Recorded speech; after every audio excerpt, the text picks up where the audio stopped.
Assalamualaikum warahmatullahi wabarakatuh. Bismillah, alhamdulillah, wassalatu wassalamu ala rasulillah Sayyidina Muhammad ibn Abdullah wa ala alihi wa sahbihi wa man tabi'ahum bi ihsan. Amma ba'd. Jamaah salat yang berbahagia, mari kita lanjutkan ngaji ilmu kita. Bismillahirrahmanirrahim. Qala rahimahullahu ta'ala wa nafa'ana bihi wa bi ulumi fid dharain amin. Bismillahirrahmanirrahim. Liyukhaffif alamal bala'i 'alaika ilmuka bi annahu subhanahu wa ta'ala huwal mubni laka falladhi wajahatka minhul aqdaru huwal ladhi awwadaka husnal ikhtiar. Artinya, hendaklah keyakinan kamu bahwa Allah Subhanahu wa Ta'ala dialah yang memberikan ujian, yang memberikan bala kepada pengetahuan demikian hendaknya bisa meringankan rasa sakit karena bala yang sedang menimpa. Dan dialah Allah wa Ta'ala yang takdir-takdirnya selalu tepat pada siapapun yang diberikan takdir itu, dan dia pula yang selama ini memberikan kita kemampuan untuk ikhtiar yang terbaik.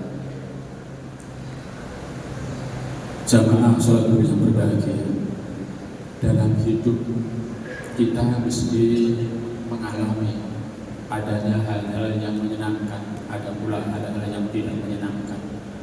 Dalam sudut pandang agama, sebetulnya seluruh kehidupan kita adalah bagian dari ujian Allah Subhanahu wa Ta'ala. Itulah yang diingatkan dalam Al-Quran, Alladzi khalaqal mauta wal hayata liyabluwakum ayyukum ahsanu amala. Adanya hidup dan mati itu bagian dari ujian Allah Subhanahu wa Ta'ala, dan ujian itu punya tujuan, yaitu untuk mengetahui siapa yang amalnya terbaik di antara seluruh umat manusia. Seringkali secara subjektif kita melihat bahwa sesuai dengan kepentingan kita, apa yang menyenangkan kita anggap sebagai nikmat, dan apa yang membuat kita susah kita anggap sebagai bukan kenikmatan, atau bahkan itulah disebut sebagai bala. Tetapi ketika orang berklasifikasi bahwa apa yang membuat kesenangan itu nikmat, ternyata tidak mesti begitu. Karena rasa senang itu sebetulnya selain faktor luaran yang menimpa kita, juga faktor internal dari kita. Karena itu ada orang yang dipandang oleh orang lain sebagai orang yang susah. Ternyata yang bersangkutan karena pintar menata hati, tidak ada susah bagi yang bersangkutan. Meskipun secara umum wajar andai kata siapapun ditimpa musibah dalam bentuk kecelakaan atau gangguan kesehatan yang menimpa dirinya maupun keluarganya, apalagi musibah kematian, itu membuat susah yang bersangkutan. Itu alamiah, itu naluri sebagai manusia. Bahkan ketika kita baca sirah Nabi, beliau ditinggal wafat pamannya Abi Thalib, ditinggal pula wafat oleh istrinya. Tahun itu menjadi tahun duka bagi Nabi dan muslimin. Bahkan dalam sejarah tercatat sebagai Amul Husni, tahun duka. Itu hal yang wajar. Demikian juga ketika Nabi Muhammad SAW ditimpa musibah dengan wafatnya putra yang tercinta, putra laki-laki yaitu Ibrahim. Nabi bersabda dalam salah satu hadisnya, al-ainu tadbak, mata mengalirkan air mata, wal qalbu yahzan, hati pun merasa susah, wala naqulu illa ma yurdil rabb, tetapi kami tidak akan mengucapkan kata-kata kecuali yang diridhoi oleh Allah Subhanahu wa Ta'ala, Tuhan kami. Wa ana bi firaqika ya Ibrahim lamahzunun, dan sungguh kami keluarga, karena ditinggal oleh kamu hai Ibrahim menjadi orang-orang yang susah.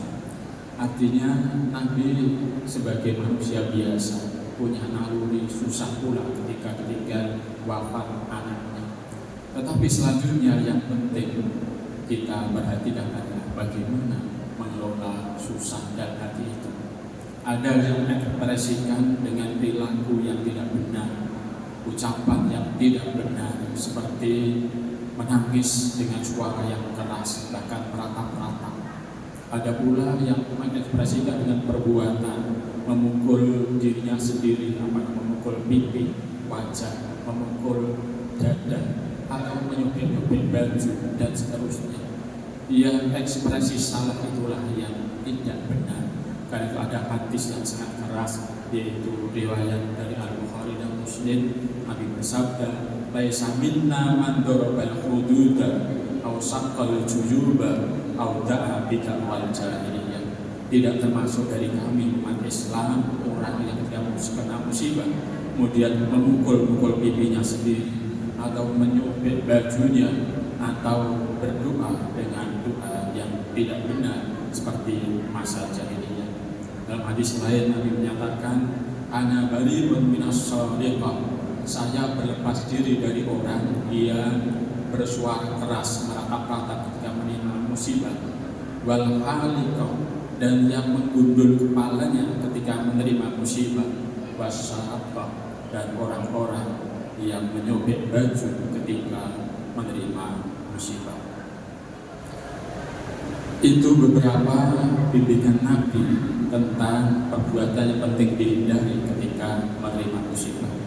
Tetapi bagaimanapun juga kita penting untuk dengan bekal keimanan kita menjadikan kita usaha untuk tabah, kuat dan bersabar.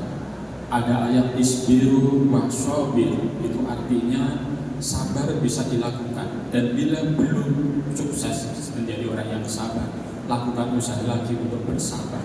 Bahkan mungkin perlu pula dukungan oleh sanak kerabat, famili, atau pembimbing rohaninya agar seorang itu sabar.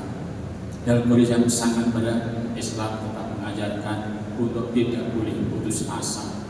Karena itu tidak dibenarkan dalam Islam. Andai kata karena begitu beratnya ujian, selanjutnya bunuh diri. Naudzubillah, naudzubillah. Jalan yang diberikan oleh Nabi adalah doa yang sudah mentok, yang artinya adalah, ya Allah, bila hidup lebih baik bagiku, berikan aku hidup. Tetapi bila mati lebih baik bagiku, berikan aku kematian. Itu saja, tidak boleh sampai bunuh diri. Dalam pesan hikmah Ibnu Asakan dari tadi mengingatkan kita penting untuk menyadari bala bukan dari orang lain, bukan dari sesama makhluk kita. Sejatinya bala adalah sumbernya dari Allah yang menciptakan kita. Kalau yang memuji Allah, Dia pula yang memberikan bimbingan kita untuk bisa sabar, untuk bisa menjadi orang yang baik meskipun dalam ujian yang berat, dan Dia pula yang memimpin kita. Semoga Allah membimbing kita menjadi orang yang selalu baik dalam keadaan apapun. Assalamualaikum warahmatullahi wabarakatuh.